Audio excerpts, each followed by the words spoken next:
in this talking about movies. I haven't spoke about movies in a bit. Of course, when you see reviews on the YouTube channel, those usually at the time I was shooting those reviews, they're I talk about movies and I save them to the right point, and sometimes they come out and they're like, it's been a while. So usually right now in the shooting stage, I have not talked about a movie in a bit. I've just been playing Miles Morales, so just been truly I haven't seen many movies of late.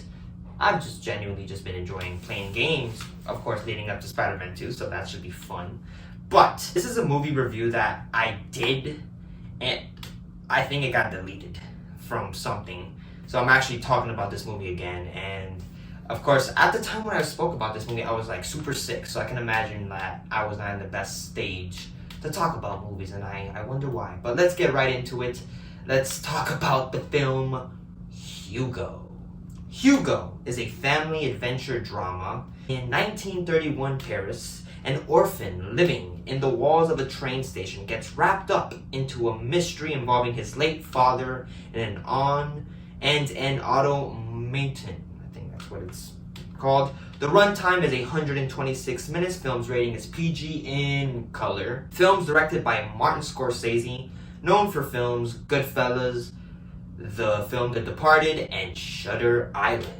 And the book by Mr. Brian Selznick. So Hugo came out in 2011, and it's Scorsese pretty much doing a fantasy film. Him going into the fantasy film. Also, the film was advertised as Hugo 3D, so it was like Scorsese doing something completely out of this is a more kid-friendly family adventure.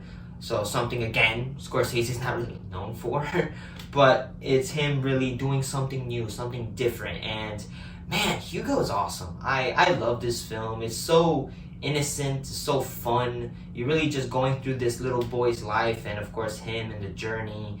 And also this film in a way is a love letter to cinema, something I didn't really expect from Hugo. When I saw this film for the first time, I was very much not knowing about the movie. All I knew was just like, oh, it's a kid film, fantasy film. But it had the aspects of that, but also it was more. There was more to it, and it also deals a lot with just cinema and just a guy kind of being heartbroken by love of films, and him, little boy, getting him into it again. And I love this film. I think Hugo's amazing, and the performances by everybody's fantastic, specifically the young kid, which again, young kid performances, it's like a mixed bag. It could be good, it could be bad. This was great. I think the young boy did a great job as this kid who's dealing with a loss of his dad, and trying to pretty much bring this little robot back to life to really truly complete his arc, and hopefully trying to prove that things were good for him and his dad. And I think the kid was great. I really liked the kid. I think he was a likable main protagonist. He was enjoyable to see. He has his wits, but he's also just likable. And I really did like the young kid in this film. You also got supporting cast. You got Ben Kingsley as the grumpy man, but he has a backstory that we get to see by the end. And I think Ben Kingsley's great in this film. He's a really good actor. He's great in Shutter Island, but we get to see him in a different kind of role of him, a little grumpy, but he's a person that he's been through a lot, and you can see that. And I think Ben Kingsley is great in this film. You also got Chloe Montez, I think that's her name, who, of course, at this time, I mean, she was just kicking it in Hollywood. She was in Kick-Ass. She was doing a bunch of movies. But she's here. She's the one, pretty much the supporting one there with the kid, helping him out, trying to, be in the journey. And she loves books, and she loves the stories. And yeah, she's good. I think she's great in movies. Even if it's a bad movie, she's always good in the movie. She's always like the exciting part of the movie. You could tell she's just enjoying herself in this film, and also just her dealing with, she loves stories, she loves books, and she also enjoys going to the movies, but her dad doesn't allow her to do so, and we get to see her a little bit more of this character, and I thought she's great in the film.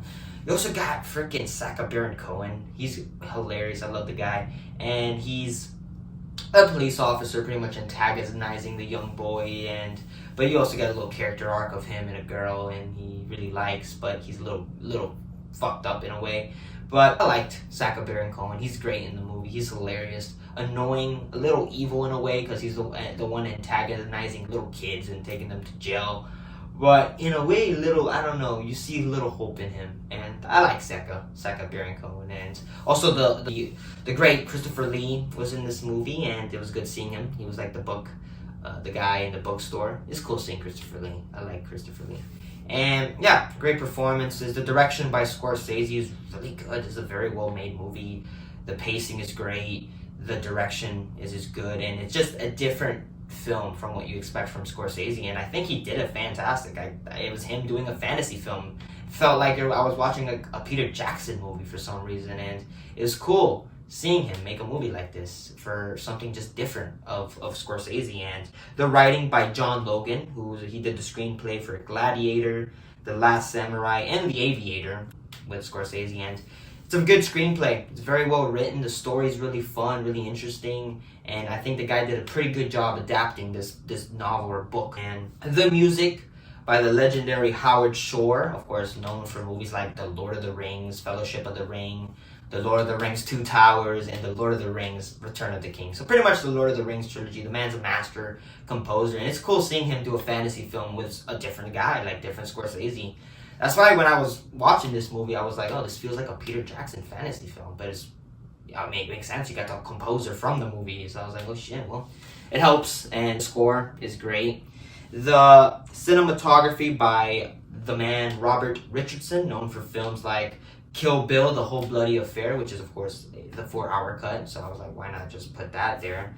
Inglourious Bastards, and Shutter Island. And yeah, this is a beautiful looking movie. The colors, the shots, and I think this film is just a beautiful film to look at. And the editing by Oscar winner Thelma Schoonmaker, known for Goodfellas, The Departed, and Shutter Island. And this is a good editing film. This is very well edited.